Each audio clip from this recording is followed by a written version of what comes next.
وہ خدا کی منکر تھی. کیوں؟ اس نے کہا کہ میں بچپن میں گاڈ نے مجھ سے میری ماں چھین لی, مجھے ماں کی ضرورت تھی, بچپن میں میری ماں مر گئی, تو اس غضب میں اس نے کہا میں نہیں مانتی اللہ کو, خدا کو نہیں مانتی, یہ ظلم کیا میرے ساتھ, جاؤ ہم بھی نہیں مانتے. تو ایسی فضول بات نا. خیر اس کو تو جو میں نے جواب دینا تھا دے دیا. لیکن یہ بھی ہوتا ہے ہمارے یہاں بہت سے لوگ جب ان کے مسائل پورے نہیں ہوتے, تمنائیں پوری نہیں ہوتی, آرزویں پوری نہیں ہوتی, کہتے کہاں ہے اللہ, میری تو شادی وہاں ہو نہیں رہی جہاں میں چاہ رہا تھا. یہ ہے, ان بیسس پہ بہت سے لوگوں نے خدا کا انکار کیا. میری تو تنخواہ اتنی ہے ہی نہیں, وہ محنت کر نہیں رہا, پیسے کما رہا ہے, ہم تو 5 ٹائم نماز پڑھ رہے ہیں, دعائیں مانگ رہے ہیں, تبلیغ میں سہ روزہ لگا کے دے, اب کوئی اللہ ملہ معاذ اللہ نہیں ہے. یہ ہوتے ہیں پرلے درجے کے بے وقوف. یہ اللہ کے وجود کو ایسے ماننا چاہتے ہیں کہ اللہ ہو لیکن ہم خدا کے خدا ہوں, وہ ہمارا بندہ ہو. ان کو وہ والا خدا چاہیے جس کے یہ خدا ہوں. جیسے میں نے بھی مثال دی تھی نا بیان میں کہ آپ نے بچہ پیدا کیا, اب گھر میں چل کس کی رہی ہے؟ بچے کی چل رہی ہے. آپ کا کچھ چلتا ہی نہیں گھر میں, تو آپ کیا کہتے ہو؟ یار میں نے غلطی سے کیا پیدا کر دیا؟ باپ پیدا کر دیا ہے. ٹھیک ہے نا, غلطی سے میں نے کیا پیدا کر دیا ہے. جیسے انگریزوں کے ہاں بچے پیدا ہونے بند ہو گئے ہیں, ان کے ہاں باپ پیدا ہوتے ہیں. بچے کو آنکھیں دکھائیں پولیس آ جائے گی, بچہ باپ کو آنکھیں دکھائیں اتنی جلدی پولیس نہیں آتی, باپ بچے کو آنکھیں دکھا دے فوراً پولیس آئے. وہ بچے پھر بتاتے بھی ہیں, اب دوبارہ آنکھیں دکھائیں, فون دے گا فون. ایسے ایک آدمی نے مجھے خود بتایا, کہہ رہے میں پاکستان سے اپنی فیملی کو امریکہ لے کے گیا تو مجھے غصہ آیا بچے پہ کسی بات پہ, میں نے تھپڑ لگا دیا اس کے, بہت بدتمیزی کر رہا تھا. تو اس نے یہ واقعہ سنایا نا, کہتے ہیں کہ میں نے اس کو تھپڑ جیسی لگایا, مجھے پتہ ہی نہیں, میں تو آرام سے انجوائے کر رہا ہوں, پولیس آئی اٹھا کے لے گئی مجھے. یار بچہ باپ کو یار تھانے بھجوا دے. میں تو کہتا ہوں یار آدمی کی کیا گزرتی ہوگی.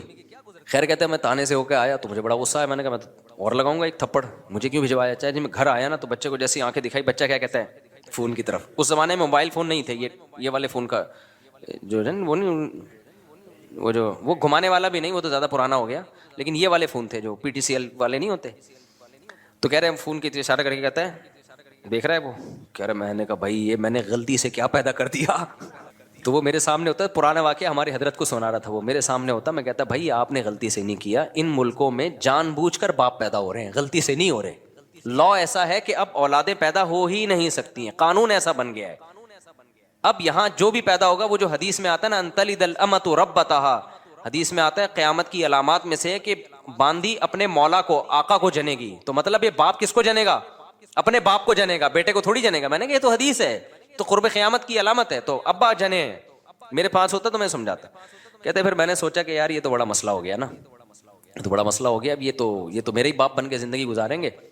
تو کہتے ہیں میں نے پھر بہانے سے یہ کیا, میں نے کہا کہ تمہیں پاکستان لے کے جا رہا ہوں, تو وہاں پھر ایسا بھی نہیں ہو سکتا کہ پاکستان لے آؤ آپ, بچہ کمپلین کر دے گا غریب ملک میں لے کے جا رہا ہے مجھے, ٹھیک ہے نا, آپ نہیں لے جا سکتے اپنے بچے کو اپنی مرضی سے, امریکن نیشنل ہے وہ, تو گورنمنٹ پکڑ لے گی, بولے کہ یہاں پیدا ہوا تو لے کے کیسے جا رہے ہیں وہاں پہ. تو کہہ رہے میں نے پھر بچوں کو یہ کہا کہ ہم ذرا چلتے ہیں گھومنے, قائد اعظم کا مزار دیکھیں گے اور یہ وغیرہ وغیرہ جو چیزیں ہوتی ہیں ہم یہ آپ کو دکھائیں گے. بچوں نے کہا ٹھیک ہے جی انجوائے کریں گے. کہہ رہے جب میں ایئرپورٹ پہ لے کر آیا, گھر میں لے کر گیا میں, اس کے بعد میں نے کہا بلا پولیس کو. آگے میں یوٹیوب کی پالیسی کے خلاف ہے, میرے خلاف نا ایتھیس بہت ساری کمپلینس انہوں نے ڈالی ہوئی ہیں, یوٹیوب کو اس کا چینل بند کرو, بہت زیادہ کمپلینس گئی ہوئی ہیں. تو آگے اس نے وہ کچھ کیا جو یوٹیوب کی پالیسی کے خلاف. بچے کہہ رہے ہیں ہمارا قصور کیا, کہہ رہے ہیں انجوائے کر رہا ہوں میں, انجوائے ویسے ہی یار, بس بہت دن ہو گئے تھے, سمجھتے ہو. تو ان تلد الامۃ ربتہا, باندی کس کو جنے گی؟ اپنے آقا کو. وہ جننا شروع, بچے باپوں نے اپنے باپوں کو پیدا کرنا شروع کر دیا. تو میں یہ مثال کس پہ دے رہا تھا, پھر دائیں بائیں بیان چلا جاتا ہے یار, کہاں لے کے چلتے ہیں بیان. یہ مثال کس پہ آئی ہے وہ بتا رہا. ہاں وہ بہت بہترین مثال میں دے, شکر ہے آپ نے یاد دلا دی, جزاک اللہ. تو میں مثال یہ دے رہا تھا کہ جو لوگ یہ کہتے ہیں نا ہم ٹینشن میں ہمارے اللہ نے یہ بھی نہیں کیا یہ بھی نہیں کیا, تو اللہ کہتے ہیں ایسے اللہ کو ماننے کا فائدہ, وہ اللہ کا انکار کر دیتے ہیں اس بیس پہ, یار اللہ ہمارے کام تو بنا نہیں رہا, جہاں میں شادی کرنا چاہ رہا ہوں وہاں شادی نہیں ہو رہی, اور جہاں میں پیسے اتنے کمانا چاہ رہا ہوں جاب نہیں مل رہی, غربت مہنگائی میں خرچے پورے نہیں ہو رہے, تو دعائیں مانگ کے دیکھ لی دعائیں پوری نہیں ہو رہی, تو میں نہیں مانتا ہے معاذ اللہ ایسے اللہ کو. اس طرح کے بہت لوگ ہیں. بھائی بات یہ ہے کہ جب آپ اللہ کو مان رہے ہو نا, تو اللہ کا مطلب پتہ ہے کیا ہے, کہ چلے گی اس کی, چلے گی آپ کی نہیں. اللہ کہتا ہے ایسے والے اللہ کو مانو, ایسے والے اللہ. جب اللہ کی چلے گی تو اللہ چاہے گا تو آپ کی مرضی کی ہو جائے گی شادی, نہیں چاہے گا تو نہیں ہوگی. اللہ چاہے گا تو آپ کو آپ کی مرضی کی جاب مل جائے گی, نہیں چاہے گا تو نہیں ملے گی. تو اللہ کو ماننے کا مطلب اللہ وہ ہے، ہم اللہ تھوڑی ہیں. تو چاہتے اللہ کی پوری ہوں گی، ہماری تھوڑی پوری ہوں گی، ہماری اتنی پوری ہوں گی جتنی اللہ چاہے گا. تو اگر آپ نے ایسے اللہ ماننا ہے کہ آپ سب کچھ آپ کا چلے، تو پھر اللہ کہتے ہیں پھر میں کس بات کا اللہ ہو گیا بھائی، اللہ تو پھر تو ہے. یہاں ایک اشکال ہوتا ہے کہ جب اللہ نے اپنی ہی چلانی ہے تو ہم سے دعاؤں کا کیوں کہتا ہے؟ ایک سوال ہوگا، جب اللہ نے میری وہیں کروانی تھی جہاں ابا چاہ رہے تھے، میری والی تو اللہ نے دلانی نہیں تھی مجھے، تو پھر اللہ نے مجھے یہ کیوں کہا کہ راتوں کو اٹھ کے تہجد میں دعائیں مانگا کرو؟ یہ کیوں کہا اللہ نے؟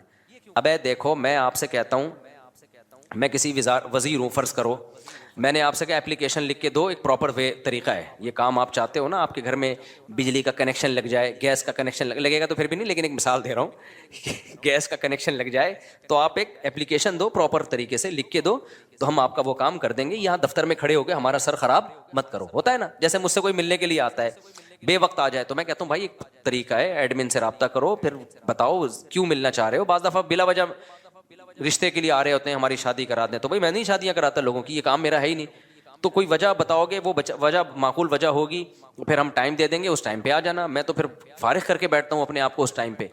تو لیکن آپ اس ٹائم پہ بھی آ گئے، پھر بھی میں نہیں مل رہا، تو آپ کو غصہ آئے گا نا. پھر ہمیں یہ لمبا چوڑا پروسیس بولو بتایا کیوں تھا بھائی؟ پہلے عثمان سے رابطہ کرو، پھر کوئی مفتی صاحب ڈائری میں دیکھیں گے سلاٹ خالی ہے تو اس کو دے دو، یہ سارا کر کے بھی آئے تو جب مفتی صاحب ہیں ہی نہیں. آج میں نے ظہر میں کسی کو نکاح کا ٹائم دیا تھا، ظہر میں جامع الرشید میں مجھے ضروری کام تھا، اور مجھے کام کی وجہ سے میں نہیں آ سکتا تھا، لیکن چونکہ میں نے ٹائم دیا تھا، صرف 5 منٹ کا اس کا نکاح پڑھانے کے لیے میں اتنا لمبا سفر کر کے آیا اور نکاح پڑھا کے واپس گیا. میرا 1 گھنٹہ لگا. لیکن کیوں؟ اگر میں نہیں آتا تو برائی ہوتی نا. یہ اگلا کہتا ہے یار مفتی صاحب نے ٹائم دیا اور بھاگ گئے. حالانکہ مجھے بہت مشکل ہوئی تھی وہ نکاح پڑھانے، لیکن میں نے کہا یار یا تو ٹائم نہیں دیتے، دیا ہے تو اب اس کو پورا کرنا ہے، یا تو 1 ہفتہ پہلے مجھے پتا چل جاتا نا میری تو میں 1 ہفتہ پہلے وہ کینسل کر دیتا. لیکن عین وقت پہ کینسل کرنا غیر اخلاقی حرکت ہے، الا یہ کہ کوئی بہت ہی ایمرجنسی ہو جائے. تو ایسی اتنی بہت ایمرجنسی نہیں تھی. کتنا ٹائم میں نے 5 منٹ کے کام کے لیے اپنا برباد کیا، 1 گھنٹہ برباد. اس سینس میں نہیں کہ وہ واقعی برباد، لیکن ظاہری لحاظ سے تو برباد ہی ہوا نا. لیکن بات یہ ہے کہ جب ایک عام آدمی اس کا خیال کر رہا ہے کہ جب کسی کو ٹائم دیا ہو تو بھائی پورا کرنا ہے، الا یہ کہ ایمرجنسی ہو جائے. ایک پروسیس رکھا ہے، جب آپ اس پروسیس کو پورا کرو گے تو پھر تو ٹائم دینا ہے. تو اللہ میاں نے بھی جب یہ کہہ دیا کہ بھائی ایسے ہی نہیں بلکہ باقاعدہ دعا مانگو، 2 رکعت پڑھو، ہاتھ اٹھاؤ، گڑ گڑاؤ، مجھ سے مانگو میں دیتا ہوں. ہم نے سارا پروسیس پورا کر لیا، پھر بھی اللہ دے نہیں رہا. اس کی کہیں اور ہو گئی، اس کے بچے ہم کو ماموں کہہ رہے ہیں. پھر آدمی کو غصہ آتا ہے یار. یہ ایتھیسٹ لوگ بہت سے یہی کہتے ہیں کہ پھر بولا کیوں تھا دعائیں مانگو؟ جب گورنمنٹ ہمیں کہتی ہے اپلیکیشن لکھ کے دو اور جب تمہارا نمبر آئے گا تو اس اپلیکیشن پہ غور ہوگا تو ہم یہ تمہارا نلکا لگوا دیں گے. جب گورنمنٹ نلکا نہیں لگاتی ہم گورنمنٹ پہ لعنتیں بھیج رہے ہوتے ہیں، یار ہمارے گٹر کے ڈھکن کی 50 درخواستیں ہم نے جمع کرا دی ہیں، گٹر کا ڈھکن نہیں لگ رہا، کرپٹ حکومت ہے، یہ ہے وہ ہے. تو یہی ہوتا ہے، پھر ہم حکومت کا انکار کر دیتے ہیں، بغاوت پہ آتے ہیں. تو ہم اللہ میاں بھی ہمیں کہا کہ ادعونی استجب لکم، دعائیں مانگو میں تمہاری دعاؤں کو سنوں گا، تمہاری پکار کا جواب دوں گا. سب جوتے کا تسمہ بھی مانگنا ہو وہ بھی ٹوٹ جائے تو مجھ سے مانگو. تو اللہ جوتے کے تسمے مجھ سے مانگو، اور ہم جناب تجھ سے ضروری چیزیں مانگ رہے ہیں. روٹی تو ضروری ہے، روزگار ضروری ہے، اور غریبوں کو کتنی گالیاں آج کل فیس بک پہ پڑ رہی ہیں. تو اللہ یہ تو ہم نے سروزہ بھی لگا لی، حج کر کے دعائیں مانگ لی، بیت اللہ کے غلاف کو پکڑ کے جتنا ایکسٹریم لیول پہ ہم جا سکتے تھے نا چلے گئے. عمرے پہ گئے، وہاں ہم نے بیت اللہ کے غلاف کو پکڑ کے دعائیں مانگی، مگر پھر بھی ہمیں ماموں کے علاوہ کوئی لفظ نہیں ملا. بہت سے لوگ اس چکر میں ایتھیسٹ ہوتے ہیں کہ یار یہ کوئی خدا ودا معاذ اللہ نہیں ہے، ہوتا تو کچھ تو ترس آتا نا ہمارے اوپر. تو یہ ایک اشکال ہوتا ہے. پہلا جواب تو میں نے دیا ہے، پہلا جو جواب ہے نا کہ آپ اللہ کو اللہ نہیں مان رہے، آپ اللہ کے اللہ بننے کی کوشش کر رہے ہو، اس اشکال کا جواب تو ہو گیا. لیکن دوسرا اشکال ہوتا ہے یہ اللہ ہی کے کہنے پہ تو ہم کر رہے ہیں. خوب سمجھ لو، اللہ نے جو کہا ہے نا کہ مجھ سے دعائیں مانگو تو میں تمہاری حاجات کو پورا کروں گا. تو دنیا میں تو جب ہم کسی کو کہتے ہیں نا کہ میں حاجات کو پورا کروں گا، تو ایمان بالغیب والا معاملہ نہیں ہوتا. نہ سامنے والے پر لازم ہے کہ ہم پر ایمان لے کر آئے، لہذا ہم اس کی حاجت پورا نہ کریں تو قابل ملامت ہیں. لیکن اللہ کا جہاں تک معاملہ ہے، اللہ حاجات پوری کرتا ہے. لیکن اللہ نے یہ کہا ہے کہ میں اس طریقے سے کروں گا جیسے میری سمجھ میں آئے گا، تمہاری رائے کے مطابق نہیں کروں گا. اس لیے کہ میں نے اپنے آپ کو غیب کے پردوں میں رکھنا ہے. اگر میں نے ایسے دعائیں قبول کرنا شروع کر دی، تم نے یہ مانگا میں نے یہ دے دیا، تو جو ایتھیسٹ ہیں سارے ایمان لے آئیں گے میرے اوپر. معاملہ غیب پہ تھوڑی رہے گا، پھر تو مشاہدے پر ہو جائے گا. سمجھ میں آ رہی ہے بات کہ نہیں آ رہی؟ غیب کا معاملہ تھوڑی رہے گا. پھر تو دنیا میں کوئی کافر نہیں رہے گا، کوئی نافرمان نہیں رہے گا، کوئی مرتد نہیں ہوگا. سارے کہیں گے ادھر دعا، اور پھر دعائیں بھی تو کیا کیا ہوں گی. پھر یہ دعا تھوڑی مانگے گا اللہ یہ دلا دے، اللہ اس جیسی 4 دلا دے. جب گئے بیت اللہ میں دعا مانگی, اللہ 1 کروڑ کی جاب لگ جائے, فوراً فون آ گیا لگ گئی ہے. پھر حاجتیں لوگوں کی کوئی محدود ہیں یا لامحدود ہیں؟ لامحدود حاجت. سارے گنجے پہنچیں گے, اللہ ہمارے سر پہ بال ہو گئے ہیں. جن کے بال لگ گئے وہ کہیں گے اللہ جو گر رہے ہیں وہ بھی آ جائیں. اللہ کوئی مرے ہی نہیں, نہ میری اماں مرے, نہ میرے ابا مرے, نہ میری بیوی مرے, نہ میرا شوہر مرے, نہ میرا بچہ مرے, فلاں فلاں سب مر جائیں. تو یہ نظام کائنات کیا ہو جائے گا بھائی؟ تباہ و برباد ہو جائے گا, تباہ و برباد ہو جائے گا. اس لیے اللہ نے کہا کہ میں ہوں, میرے ہونے پر اگر میں دعا بالفرض قبول نہیں کر رہا تو اس سے میرا انکار لازم نہیں آتا, کیونکہ میرے وجود پر تو 20 دلائل ہیں. ان دلائل کا کیسے انکار کرو گے تم؟ اس کی مثال ایسے ہے جیسے آپ گئے, آپ نے اپلیکیشن دی, وزیر کو درخواست قبول ہی نہیں ہو رہی, آپ کو یہاں کوئی وزیر ہے ہی نہیں, تو اگلا کہے گا بھائی یہ وزیر کی کرسی ہے, یہ اس کرسی پہ کیمرہ پہ دیکھو بندہ بیٹھا ہوا ہے اور یہ اٹینڈنس حاضری ہے. تو یہ نہیں کہو کہ وزیر ہی نہیں ہے, یہ کہو کہ وزیر نالائق ہے, آپ کی مراد پوری نہیں کر رہا, یا سست ہے. اور اگر نالائق بھی نہیں ہے, سست بھی نہیں ہے, پھر یقیناً کوئی حکمت ہے. تو وزیر کے بارے میں تو ہم پاکستان کے وزیر کے بارے میں نہیں کہیں گے کہ کوئی حکمت کی وجہ سے کام نہیں کر رہا, وہاں تو رپورٹ کلیئر ہے, کر ہی نہیں رہا, وہ تو آج تک کسی کے پیسے لیے بغیر کام کیا ہی نہیں اس نے. اللہ پہ نہ رشوت کا الزام لگ سکتا ہے, نہ اللہ پہ یہ الزام لگ سکتا ہے کہ معاذ اللہ وہ بندوں کے کام کر کر کے تھک گیا ہے, تو اللہ کے بارے میں یہی کہا جائے گا. اور اس نے دعا قبول نہیں کی ہے تو بھائی وہ ہمارا کام ہے فائل جمع کرا دینا, اور وہ اس طرح سے نہیں کر رہا, کسی اور طرح سے. وہ اپنے بندوں کو لاوارث نہیں چھوڑتا. ہاں اس نے ایک حکمت کے تحت ایک طریقہ رکھا ہوا ہے کہ ایسے میں ہر ایک کو ظاہری طور پہ دینا شروع کر دوں تو یہ خدا بن جائیں گے, میں کیا بن جاؤں گا؟ بندہ بن جاؤں گا. تو ان کو میرے اوپر ایمان کا مطلب یہ ہے کہ مجھے اللہ مانے اور مجھے اپنا خیر خواہ مانے. میں ان کی حاجت پوری کر دوں تو بھی پوری کرتا ہے, نہیں پوری کروں تو بھی حاجتیں پوری کرتا ہے. یہ کسی اور طرح سے کر دے گا. ہمیں کیا پتا بھائی ہمارے اوپر کون کون سے حادثات آنے والے تھے. آپ نے دعا مانگی اللہ روزگار دلا دے, روزگار دلا دے, اللہ نے روزگار نہیں دلایا لیکن کوئی بڑی آفت سے آپ کو بچا لیا. آپ چاہتے تھے یہاں شادی ہو جائے, اللہ کے علم میں تھا بھائی تیرے لیے عذاب ہے, یہ نہیں ہے. بہت سے لوگ, ایک آدمی آیا نا اپنی معشوقہ کے بارے میں بہت دعائیں مانگتا تھا, مجھ سے بھی اس نے کہا نہیں ہوئی شادی, تو میں نے کہا یار اسی میں بہتری ہوگی. کہہ رہے اللہ یہ بھی تو کر سکتا تھا, اسی کو بہتر بنا دیتا میرے لیے. یعنی اللہ کو یہ سمجھایا جا رہا ہے, مسلمان تو یہ سوچ کے صبر کرتا ہے یار مجھے لگ رہا تھا یہ میرے لیے بہتر ہے, لیکن جب اللہ نے نہیں ہونے دی تو اس کا مطلب یہ میرے لیے بہتر نہیں تھی, کیونکہ اللہ میرا خیر خواہ ہے, اللہ میرا دشمن نہیں ہے. لیکن اگلا پتہ ہے کیا کہتا ہے, یار اللہ کو یہ بھی تو طاقت ہے نا کہ اسی کو میرے حق میں بہتر بنا کے یہی دلا بھی دیتا اور اسی کو ٹھیک بھی کر دیتا. تو اس کا مطلب کیا ہوا کہ آپ سارا وہ چاہتے ہو جو آپ چاہتے ہو, تو بہتر یہی ہے کہ عرش پہ آپ خود جا کے بیٹھ جاؤ. ہم نے اپنے آپ کو اللہ کا تابع بنانا ہے. تو پیغمبروں کی سیرت سے ہی پتہ چلتا ہے 2 قسم کے لوگ ہیں, ایک نافرمان اور ایک فرما بردار. نافرمان لوگوں کو جب پریشانی آتی ہیں اللہ کو برا بھلا کہتے ہیں, تبھی تو قرآن نے مثالیں دی ہیں. فرعون پہ بھی پریشانی آئی نا, موسیٰ علیہ السلام جب آئے نا تو فرعون کو ٹینشنیں شروع ہو گئیں, ایک دفعہ بھی اللہ کا نام نہیں لیا فرعون نے. میں تو لوگوں کے حالات دیکھ دیکھ کے حیران ہو رہا ہوں یار. میں بتا رہا تھا نا میرے بارے میں لوگوں نے مشہور کر دیا کہ میری یوٹیوب سے 1 کروڑ کی ارننگ ہے. تو اگر یہ جھوٹی خبر ہے, کاش یہ خبر میرے کنوارے پن میں جاری ہو جاتی, کیونکہ میرے بہت سے رشتے ارننگ دیکھ کے ریجیکٹ ہوئے ہیں کہ مفتی صاحب دکانیں پکوڑوں کی, دکانیں باتیں کروڑوں کی اور دکانیں پکوڑوں کی. تو ہم سے تو ہماری آمدن کا جو وہ تو اب اللہ نے مجھے الحمدللہ, میں یہ نہیں کہ کوئی غریب آدمی ہوں, اللہ نے مجھے مالی وسعت دی الحمدللہ. اور یہ جو میرے باہر کے دورے ہوتے ہیں نا, جاپان جا رہے لوگ کہتے ہیں بڑا پیسہ ہے یار, کبھی جاپان جا رہا ہے کبھی ادھر جا رہا ہے, کبھی اپنے خرچے پہ ہوتا ہے. زیادہ تر اسپانسر ہوتے ہیں, اور اسپانسر مجھے گھمانے کے لیے نہیں ہوتے, دین کی تبلیغ کے لیے اسپانسر کیا جاتا ہے. اور اسپانسر کا مطلب آنے جانے کا کرایہ وہ لوگ دیتے ہیں جو بیانات کروا رہے ہیں تبلیغ کی نیت سے. باقی جو میں گھوم رہا ہوتا ہوں یہ غریبی ہے. جاپان میں گھومنے کے لیے نہیں گیا تھا, جاپان میں بیانات کے لیے گیا تھا, اور ایک دن میں 2 بیانات ہوئے ہیں. ہاں بیان سے فارغ ہوتے تھے تو گھوم بھی لیتے تھے. تو لوگ سمجھ رہے ہیں کہ یہ عیاشیاں کر رہے ہیں جاپان میں, اور یہ کوئی عیاشی ہے؟ ٹرین میں بیٹھے ہوئے کیا عیاشی ہے یار, یہ یہاں سے وہاں چلے گا, یہ کوئی, یہ تو بیوقوفوں کا کام ہے یار, اس کو عیاشی سمجھنا. غریبوں والی سوچ ہے, میں صحیح غریبوں والی سوچ, اس کو یہ کیا عیاشی ہے. تو میری اچھی آمدن ہے الحمدللہ, غریب نہیں ہوں, لیکن اتنی نہیں کہ کروڑوں کی آمدن ہو. اچھا میں یہ جاپان والی بات مکمل کر دوں کہ لوگ اسپانسر کرتے ہیں اکثر و بیشتر تبلیغ کے لیے, لیکن میرے بیانات کا کوئی پیسہ نہیں ہوتا. اسپانسر میں یہ داخل نہیں ہے کہ میں جا رہا ہوں تو مجھے بیان پہ پیسے ملتے ہیں کہ آپ آئیں گے تو آپ کو اتنے پیسے, کیونکہ بعض خطیبوں کا یہ سیٹ اپ ہے, وہ جب کہیں جاتے ہیں تو ان کو اسپانسر بھی کیا جاتا ہے, پھر ان کے الگ سے پیسے بھی ہوتے ہیں. اس پر میری طرف سے پابندی ہے. سمجھتے ہو کہ نہیں سمجھتے بھائی؟ ٹھیک ہے آپ بلا رہے ہو تو آپ خرچہ دے دو, اگر آپ بیانات رکھوانا چاہتے ہو تبلیغ کی نیت سے میں آ جاؤں گا, بس اس سے زیادہ نہیں ہے. باقی کوئی کسی اپنی خوشی سے تو کوئی کسی کو بھی گفٹ دے سکتا ہے. وہ تو یہاں بھی لوگ آتے ہیں, کوئی مٹھائی کا ڈبہ لے کر آ رہا ہے, کوئی پیسے لے کر آ رہا ہے, کوئی حلوہ لے کر آ رہا ہے, کوئی چاکلیٹ لے کر آ رہا ہے, وہ تو ایک الگ سی چیز ہے, وہ تو باہر ملک میں بھی ہو سکتا ہے. لیکن میرا کوئی بھی بیان, جتنے بھی میری تبلیغی سفر ہے سارے فری میں ہیں. بہت زیادہ یہ ہوتا ہے کہ وہ آنے جانے کا خرچہ اور وہاں رہائش کا خرچہ وہ لوگ اٹھاتے ہیں, وہ بھی خرچے کی صورت میں نہیں, رہائش دے دیتے ہیں. اکثر تو میں گھروں میں ہی رہتا ہوں, ہوٹلوں میں نہیں رہتا میں.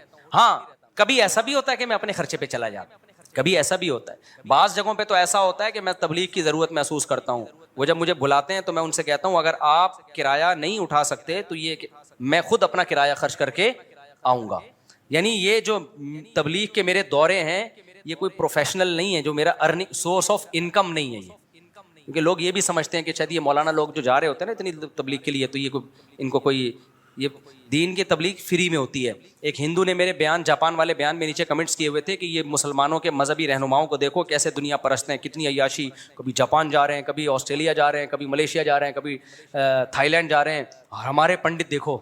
ایک ہندو نے کمنٹس کیے ہوئے تھے ہمارے پنڈت دیکھو. تو میں اس طرح کے ہندوؤں سے یہ بات کہنا چاہتا ہوں کہ یہ اسلام کے زندہ ہونے کی دلیل ہے. مسلمان پوری دنیا میں ہیں اور وہ سمجھتے ہیں اسلام برحق مذہب ہے, تو لاکھوں روپے خرچ کرتے ہیں اس کی تبلیغ کے لیے, خرچہ اٹھاتے ہیں کہ مسلمان اسکالرس کو بلا کے ہم نے ان سے بیانات کروانے ہیں. اس میں نہ ان کا فائدہ ہوتا ہے دنیا کا, نہ میرا کوئی دنیا کا فائدہ ہوتا ہے. سمجھتے ہو کہ نہیں سمجھتے؟ دوسرے مذہبی رہنماؤں کو ان کے مریدین اتنا پروٹوکول دیتے نہیں ہیں. اب جاپان میں جو ہندو ہیں وہ کبھی یہ نہیں کریں گے کہ انڈیا سے ہندو کو اسپانسر کریں اور دین کی تبلیغ کے لیے بلائیں. وہ اتنا پیسہ خرچ کرنے کا ان کے پاس دل ہی نہیں ہے. یہ دل اور جگر اللہ نے کس کو دیا ہے؟ یہ مسلمانوں کو دیا ہے. تو یہ اسلام کے زندہ ہونے کی دلیل ہے. یہ نہیں آئی میرا خیال ہے بات. تبھی آپ دیکھو مفتی تقی عثمانی صاحب پوری دنیا جا چکے ہیں. یہ تفریحی سفر تھوڑی, ان کے دنیا میں جتنے سفر ہوئے تبلیغ کے سفر ہوئے ہیں. مولانا طارق جمیل پوری دنیا جا چکے ہیں, پوری دنیا کا ایک چپا بھی انہوں نے نہیں چھوڑا ہوگا. تو آپ کیا سمجھتے ہو یہ کیا گھومنے پھرنے گئے تھے؟ یہ تبلیغ کے لیے. تو جن لوگوں نے بلایا لاکھوں روپے خرچ کیے ان لوگوں نے, حضرت مفتی تقی عثمانی صاحب پہ بھی, میرے پر بھی خرچ کرتے ہیں. تبلیغ یہ میرے پہ نہیں ہو رہے, یہ کس پہ ہو رہے ہیں؟ یہ اسلام پہ خرچ ہو رہا ہے. تو کسی اور مذہب کے حاملین میں اتنا جگر ہی نہیں ہے کہ وہ اپنے مذہب کی تبلیغ پہ اتنے روپے خرچ کریں. یہ مسلمانوں کو اللہ نے جگر دیا ہے, اور تھوڑے تھوڑے تاجر بھی ٹھیک ٹھاک خرچہ کر رہے ہوتے ہیں. سمجھ میں آ رہی ہے کہ نہیں آ رہی ہے؟ تو بھائی یہ اسلام کے زندہ ہونے کی دلیل ہے کہ مسلم. میں جب عالم بن رہا تھا تو میں آپ کو بتاؤں, مجھے لوگوں نے تانا دیا کہ ملا کی دوڑ مسجد تک, اور میرا بھی یہی خیال تھا کہ میں مسجد اور گھر کے علاوہ کہیں بھی نہیں جا سکتا. جاپان کا تو میں نے خواب بھی نہیں دیکھا تھا. مجھے کسی نے دوسرے نے کہا کہ آپ اگر عالم بن گئے نا اور علم میں مضبوطی ہوئی تو مفتی صاحب, مجھے اس وقت تو مفتی صاحب نہیں کہتے تھے لوگ, اس وقت جو بھی مجھے نام سے پکارا, جس نے بھی, جو دوست کا, بھائی کا, جو بھی کہا, اس نے کہا آپ کے پوری دنیا میں سفر ہوں گے. مجھے لگا کہ اس سے بڑا لطیفہ میں نے اس سے پہلے دنیا میں کبھی سنا نہیں, کہ میں ملا آدمی, قرآن و سنت جاننے والا, نہ کسی کمپنی میں اس سرٹیفکیٹ کی بنیاد پر مجھے اچھی جاب مل سکتی ہے. پھر ہم تو روحانی عملیات والوں کے بھی خلاف ہیں, ورنہ مذہبی لوگ وہ روحانیت کے نام پہ ٹھیک ٹھاک نوٹ چھاپتے ہیں. تو ہم نے تو کیا کرنا ہے؟ ہم نے تو مدرسے سے فارغ ہو کے کوئی مسجد سنبھال کے لوگوں کو اللہ اللہ سکھانا ہے, حلال حرام کے مسئلے بتانے. مسئلہ بتانے پہ 5 روپے بھی نہیں ملتے. یہاں جو ہمارے پاس مسائل آتے ہیں نا, لوگ سوال دے کے جاتے ہیں, ایک ایک مسئلے پہ 3 4 دن بعض دفعہ تحقیق پہ لگ جاتے ہیں. جواب لکھا, ٹھپا لگا کے اس کو دیا, اس کا مسئلہ حل ہو گیا. ایسا اتنا بھی نہیں کہ کوئی 5 روپے نکال کے دے دے, اور دینا بھی نہیں ہے. میں کوئی یہ نہیں, آر نہیں دلا رہا کہ آپ دینا شروع کر دیں. یہ سارے کام علماء کس میں کر رہے ہوتے ہیں؟ فری میں. تو ہم دیکھ رہے تھے اپنے علماء کو بھی, اپنے اکابر کو بھی. تو ہمارا خیال تھا یہی ہوگا بھائی, دین کی خدمت ہوگی, پیسہ بالکل بھی نہیں آئے گا. ٹریولنگ کا تو سوال ہی پیدا نہیں ہوتا. ہمیں کوئی کیوں بلائے گا دنیا میں کسی کنٹری میں بھائی؟ تو ہم تو کشتیاں جلا کے آئے تھے. میرے والد صاحب پوری دنیا میں ٹریولنگ کی ہے میرے والد صاحب نے, کیونکہ پاکستان نیوی میں تھے. میں بھی پاکستان نیوی میں جا رہا تھا. نیوی میں جانے سے میرا بڑا مقصد یہ تھا پوری دنیا گھوم سکوں میں. مجھے اتنا شوق تھا دنیا. آرمی کو میں منتخب نہیں کر رہا تھا, میں کس کو منتخب کر رہا تھا؟ نیوی کو. کیونکہ میں جب کارساز سے گزرتا تھا لکھا ہوتا تھا join the navy and see the world. یہ جملہ مجھے بہت اٹریکٹ کرتا تھا. لکھا ہوتا تھا join the navy and see the world. Pakistan navy join کرو, دنیا دیکھو. میرے والد صاحب تو نیوی میں تھے, دنیا دیکھ چکے تھے. کہاں کہاں میرے والد صاحب نہیں گئے پوری دنیا میں. میرے والد صاحب کہتے تھے چائنا اور آسٹریلیا 2 ایسے ملک ہیں جہاں میں نہیں گیا, باقی پوری دنیا میں گئے میرے والد صاحب. تو میرا بھی بڑا دل چاہتا تھا دنیا دیکھوں میں. لیکن جب میں نے کشتی جلائی, میں نے کہا نیوی میں جانے کا ارادہ کیا کینسل کیا. ڈاک یارڈ میں گیا تھا, وہاں سے بھی ریورس ہو گیا میں. تو میں نے سوچا اب تبلیغ والے آئے, انہوں نے سمجھایا, ہم نے کہا چلو اب مدرسے میں جاتے ہیں. تو مدرسے میں ہمیں دو چیزوں کا تھا کہ نہ پیسہ کما سکیں گے کبھی بھی زندگی میں, کیونکہ مولوی جو 2 نمبر مولوی ہے نا, پیسہ کماتا ہے روحانی عملیات سے. اس کے علاوہ مولوی کے پاس پیسہ کمانے کا یا تو تجارت سے کمائے گا, تو تجارت کا تو تجربہ چاہیے نا. تجربے کی عمر تو ہماری کہاں لگ گئی, مدرسے میں لگ گئی, جو بہترین عمر ہوتی ہے. 18 سال میں آیا تھا میں مدرسے میں. یا آدمی ایجوکیشن کے ذریعے پیسہ کماتا ہے, کوالیفائڈ کوئی انجینئر بنتا ہے, ڈاکٹر بنتا ہے, پھر پیسہ کماتا ہے. تو ہم تو جو علم حاصل کر رہے تھے وہ دین کا علم تھا, اور دین کے علم کے سرٹیفکیٹ, میرا جو سرٹیفکیٹ ہے, کہیں بھی مجھے کسی قسم کی جاب ملنے کا اب تک کوئی چانس بولو ہے ہی نہیں. پاکستان میں عالم کے سرٹیفکیٹ پہ کوئی جاب ہی نہیں ہے. تو ہم تو آئے تھے, اب ہمیں تو سب سے پہلے خطرہ ہوا کمائیں گے کہاں سے, کھائیں گے کہاں سے. گھومنا تو گیا تیل لینے, گھومنا کہاں گیا, دنیا گھومیں گے, وہ تو ہمیں پہلے ہی پتہ چل گیا کہ اب ہماری دوڑ مسجد مدرسہ. لیکن لوگوں کو حلال حرام بتائیں گے. ہمارے حضرت نے اتنا باطل فرقوں کے خلاف کام کیا, بھائی کوئی باطل اٹھے گا تو اس کے خلاف ہم کام کریں گے. تو اس نیت سے ہم نے علم حاصل کیا. کوئی نیت ہماری دنیا الحمدللہ شامل ہو ہی نہیں سکتی تھی, کیونکہ فیوچر تاریخ تھا دنیا کے لحاظ سے. تو ہمارے حضرت نے ہمیں حوصلہ دلایا, فرمایا ملا کا رزق. پہلا بیان حضرت کا کیا ہوا, ملا کا رزق. اللہ نے, حضرت نے فرمایا اللہ پہ اعتماد توکل کر کے کشتیاں جلا کے آؤ, علم حاصل کرو, رزق تمہارے پیچھے بھاگے گا, دوڑے گا, تم آگے آگے, روزی پیچھے پیچھے. فرمایا دین کے لیے اپنے آپ کو وقف کر دو, رزق کے دروازے کھلیں گے نہیں ٹوٹیں گے. ہم نے یقین کر لیا بھائی, ہم تو کس کے لیے آئے ہیں, اللہ کے لیے آئے ہیں. حضرت کہہ رہے ہیں رزق کے دروازے کھلیں گے نہیں بلکہ کیا ہوں گے, ٹوٹیں گے. پھر اللہ نے, حضرت نے یہ بھی بتایا کہ ٹوٹنے کا مطلب کیا ہے, بنیادی ضرورتیں ساری پوری ہوں گی. یہ نہیں کہ آپ ہوائی جو ہے نا وہ آپ کا اپنا جہاز ہوگا, نہ بنیادی ضرورتیں ساری کیا ہوں گی, پوری ہوں گی. تو یہ رزق کا مفہوم ہے. پھر دنیا کی ٹریولنگ کی تو حضرت نے بات ہی نہیں کی نا, وہ حضرت کو تھا کہ کہاں جائیں گے, حضرت تو ہمارے جا چکے تھے دنیا. لیکن تو اب کیا ہوا ہے, جب میں مولانا بنا, میں نے بیانات شروع کیے, تو اب ہمیں سفر پہ مجبور کیا جا رہا ہے. یہ جو جنہوں نے مجھے جاپان بلایا نا, یہ انہوں نے بلایا ہے اصرار کر کر کے, آ جاؤ کائنڈلی. صحیح ہے نا, نہیں آئی میرا خیال ہے بات. میں یہ کہہ رہا تھا میرے پاس ٹائم نہیں ہے, پلیز. اتنے فون ارشاد بھائی نے کیے ہیں, اس کے بعد جا کے میں نے ارادہ کیا چلو یار نکلتے ہیں. سمجھتے نہیں ہو بات کو, خرچہ بھی اگلا کر رہا ہے, اور ہمارے نخرے دیکھو. ورنہ جاپان کا تو ویزا بہت مشکل سے ملتا ہے. انہوں نے کہا مفتی صاحب ویزا بھیجنا 100% لگے گا. پہلے تو میں اس لیے نہیں اپلائی کرتا, میں نے کہا ٹائم ضائع ہوگا, ایمبیسی جاؤ آؤ, جب میں نہیں جا رہا. انہوں نے اصرار کیا آؤ آؤ آؤ اتنا, پھر میں ٹکٹ بھیج رہا ہوں, ویزا میں لگوا کے دے رہا ہوں, آؤ. اتنا اصرار کرنے کے بعد جا کے میں نے اوکے کیا, چلو ٹھیک ہے.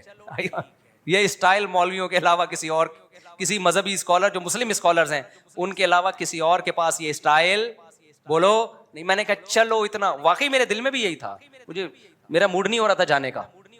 میں نے کہا جائیں گے, ویزا لگوا دیں گے, بعد میں کبھی موقع دیکھیں گے جائیں گے. انہوں نے کہا نہیں, اتنا اصرار کر کر کے بلایا. پھر وہ جو آسٹریلیا گیا ہوں, وہاں سے جو آسٹریلیا جنہوں نے بلایا ہے وہ باقاعدہ جاپان مجھے گھسیٹنے کے لیے آ گئے, میرے ساتھ تمہارا باپ بھی جائے گا آسٹریلیا. نہیں آئی میرا خیال ہے بات. تو وہ مجھے یاد آیا کہ یار ہم تو سوچتے تھے ملا کی دوڑ کہاں تک, اور ابھی بھی کئی ملک ایسے ہیں جن کو میں نے ڈیلے کیا ہوا ہے, جو مجھے کینیڈا بلا رہے ہیں, 10 سال سے بلا رہے ہیں کینیڈا. نہیں آئی میرا خیال ہے, انویٹیشنز آئی ہوئی ہیں کینیڈا کی, ہم لفٹ. اب تو میں ان کا میسج نہیں دیکھتا کہ غصے نہ ہو جائیں, وہ صاحب یار کیا کر رہے ہو یار, آپ کو کب سے بلا رہا ہوں میں. نہیں آئی میرا خیال ہے بات سمجھ میں, آئے گی بھی نہیں. تو کب سے بلا رہے ہیں کینیڈا, میں نہیں آ رہا, جاؤں گا میں, لیکن جائیں گے یار, ابھی ٹائم نہیں ہے. ابھی یو کے کتنے انویٹیشنز آئی ہوئی ہیں, اسٹائل ہی الگ ہے. جائیں گے, ابھی ٹائم. سمجھ رہے ہو بات کو, جلدی سی, مزہ آ رہا ہے نا تھوڑا, مزہ آ رہا ہے. شف شف والی سرکار, اللہ اس کو ہدایت دے, وہ بھی بہت ٹریولنگ کرتا ہے لیکن 2 نمبر طریقے سے, پھونکے لگا لگا کے نا لوگوں کو الو بنایا ہوا, اس کے تو ہوا نکال دی اقرار الحسن نے موقع. خیر, تو اور جو رزق کی بات تھی, تو یہ جو ماربل والی ٹائل سے مجھے یاد آیا, تمہارا ماربل کا بزنس ہے, تم کم بخت ایک شادی بھی نہیں کر رہے. تو ہمارے پاس تو جب میں مدرسے میں لگا ہوں بہت محدود تنخواہ تھی. ہم نے کہا چلو سب سے پہلا کام کیا کرنا ہے, بہت محدود. ہمارے استاذ نے بول دیا اتنی ملے گی جتنے میں گزارا ہو جائے. تو ہم نے کہا گزارے کے لیے بھی کافی ہے, تو ہم نے فوراً شادی کر لی. بچے بھی ہم نہیں روکتے, بچے بھی ہوئے. پھر ہم نے کہا چلو جہاں ایک ہوئی ہے وہاں, میرا نظریہ بن چکا تھا, میں نے پھر ایک اور کر لی, پھر ایک اور کر لی. تو اللہ نے رزق بھی دیتا چلا گیا, آمدن بھی بڑھتی چلی گئی. سمجھتے ہو کہ نہیں سمجھتے ہو, تو آپ کے سامنے الحمدللہ بیٹھا ہوا ہوں میں.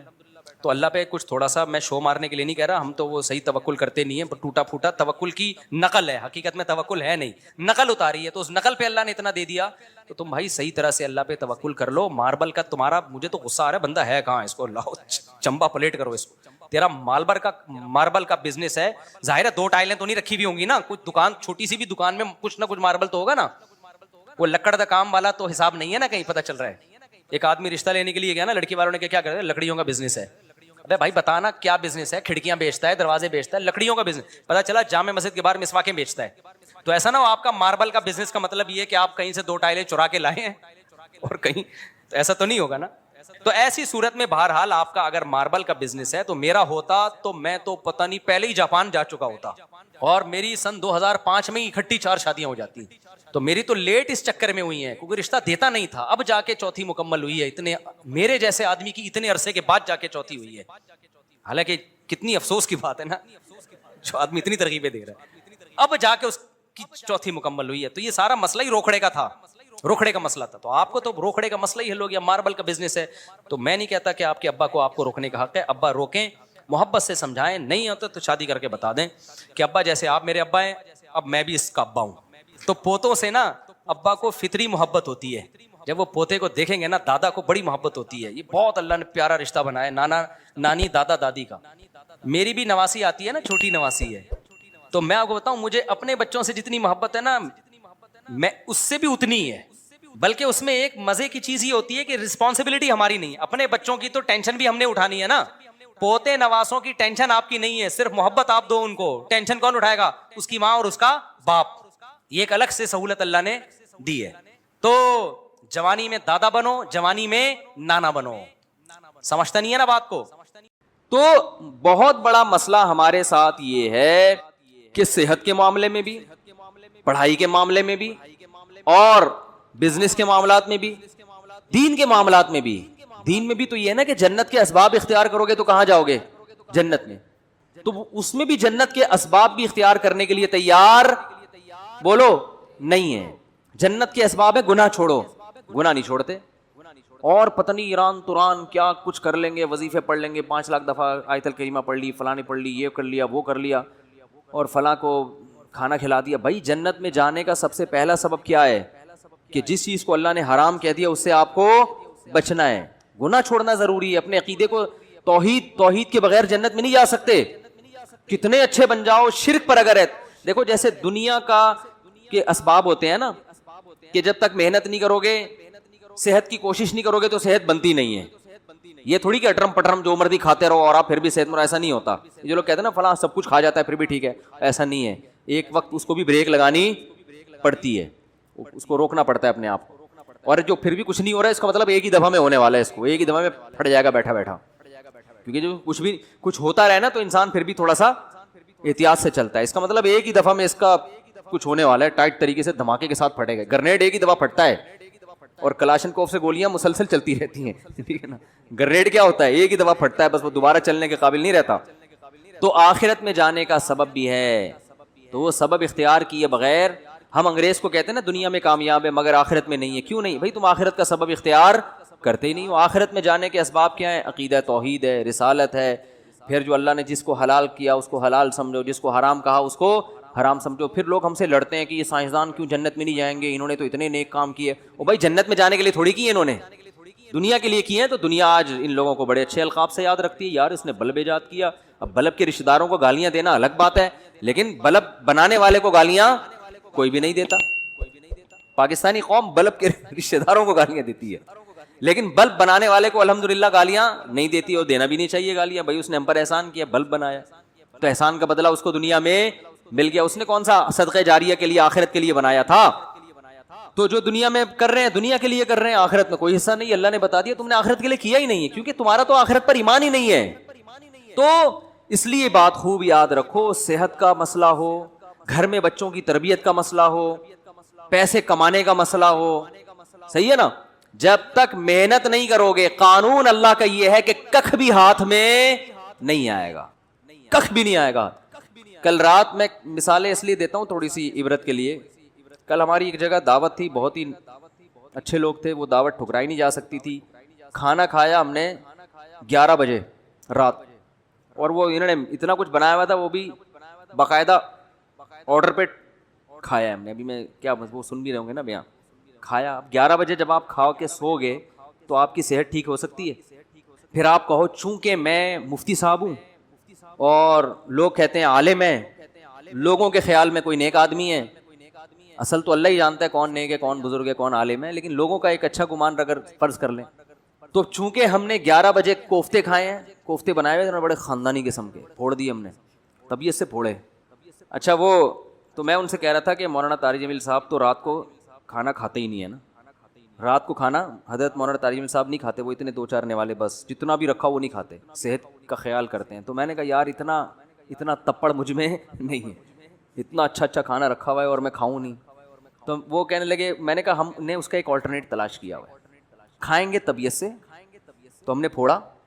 اب جب پھوڑا ہے تو ظاہر ہے اس پھوڑے ہوئے کو نکالنا بھی تو ہے نا. تو اس کا حل پھر ہم, میرے ساتھ ایک ہمارے دوست تھے وہ کافی وزنی ہیں, میں نے کہا بیٹا اب میں تو نہیں سو سکتا ایسے, میں تو نہیں سو سکتا, یہ تو خودکشی ہے. تو میں نے کہا جب تک یہ جتنی کیلوریز جمع ہوئی ہیں نا یہ برن نہیں ہوں گی نا میں نہیں سوؤں گا. انہوں نے کہا کیسے برن کرنا, میں نے کہا پیدل نکلو. تو ہم پھر نکل لیے پیدل, ٹھیک ٹھاک واک کی. پھر ہمارے ایک دوست کا جم ہے یہاں چلا گیا, پھر وہ جو مشین ہوتی ہے نا بھاگنے والی اس پہ بھاگا. میں نے دیکھا, میں نے اس سے پوچھا یار آدھا کلو کڑھائی میں کتنی کیلوریز, میں نے آدھا کلو کڑھائی نہیں کھائی لیکن اس سے ویسے ہی پوچھا ہے کتنی کیلوریز ہوتی ہیں. اس نے کہا کہ پتہ نہیں 100 ہوتی ہیں. تو میں نے کہا جب تک 100 یہاں وہ مشین میں لکھا ہوا تھا نا, اتنا اس پہ میں چلا ہوں اور تیز واک کی ہے کہ جب وہ آئے نا کہ 100 کیلوریز آپ کی برن ہو گئی ہیں, پھر ہم مشین سے اترے. ہم نے کہا اب ہمارے لیے سونا کیا ہو گیا ہے, بولو نا بھائی, حلال. یہ اتنے نیک ہم بھی نہیں ہیں کہ اتنا صحت کا خیال رکھیں. ونس اپون اے ٹائم ایک واقعہ اچھا آ گیا, ہم نے کہا پارسل کر دو. یہ کرنا پڑے گا آپ کے باپ کو بھی, ورنہ توند نکلے گی, ورنہ عجیب سے ہو جاؤ گے. زندگی ایسی بہاریں اور خوشیاں کیا ہو جائیں گی, ختم. وہ کڑھائیاں جو آپ کوفتے جو کھا رہے ہو نا, آہستہ آہستہ جا کے مختلف جگہوں پہ سے نکلنا شروع ہوں گے. کبھی کوفتہ یہاں سے نکلے گا, ڈاکٹر کہیں گے ان کی رسولی نکل آئی. وہ رسولی نہیں ہے, وہ جو کوفتے آپ نے کھائے ہیں ان میں صرف ایک کوفتہ نکلا ہے ابھی تو باقی کیا ہے, باقی ہیں. تو مختلف, ابھی تو تھوڑے دنوں میں آپ خود کوفتہ بن جاؤ گے. اور پھر کیا کرتے ہیں, صحت ٹھیک نہیں ہے, گھٹنوں میں درد, یورک ایسڈ بڑھا ہوا ہے, یہ ہوا ہوا ہے. پھر آتے ہیں کہ جی وہ مفتی صاحب کوئی وظیفہ بتا دیں کہ فلانے بزرگ کے پاس چلے جاؤں. پھر وہ فلانے آستانے پہ ایک بڑے اولیاء اللہ بیٹھتے ہیں, آدمی ہے کہ لیکن اولیاء اللہ, اولیاء تو ولی کی جمع ہے بھائی, ولی اللہ ہوتا ہے, اس کو لوگ کیا کہتے ہیں, اولیاء اللہ بیٹھتے ہیں. اولیاء اللہ تو بہت سارے ہول سیل کے حساب سے کہہ رہے ہیں. وہ فلانے آستانے میں ایک اولیاء اللہ بیٹھتے ہیں, وہ ایسا دم کرتے ہیں بھائی, ان کے پاس جاؤ, ایسا تعویذ ہے. ابے تو کھا کیا رہا ہے, تو کمبخت, تو تعویذوں میں نہائے گا بھی نہ کک بھی نہیں ہوگا. اللہ کا قانون ہے بھائی, قانون ہے کہ جتنا کھا رہے ہو نا اس کا وہ یوٹیلائز ہوگی تو صحت صحیح رہے گی. نہیں ہو رہا تو پھٹ جاؤ گے دھماکے کے ساتھ. بچوں میں تو چلو گروتھ ہو رہی ہوتی ہے نا, اب 40 سال میں گروتھ تھوڑی ہوگی آپ کی, اب تو فیٹ بڑھے گا, اب تو پھوڑے نکلیں گے, وہ کوفتے نکلیں گے مختلف جگہوں سے, آپ کے کولیسٹرول بڑھے گا 10. پھر بھی اگر مر جائے آدمی تو پھر اللہ نے مار دیا. اونٹ پہ بیٹھے ہوئے آدمی کو بھی کتا کاٹ لیتا ہے جب انسان کی لکھی ہوئی ہوتی ہے. لیکن پھر اس بیماری پر گناہ نہیں ملتا بلکہ درجات بلند ہوتے. ہمارے نبی صلی اللہ علیہ وسلم بھی بیمار ہوا کرتے تھے, بخار آیا کرتا تھا, اور آپ فرماتے تھے بخار مومن کے حق میں اللہ کی رحمت, لیکن آپ کو یہ بخار معاذ اللہ بد پرہیزی سے نہیں آتا تھا.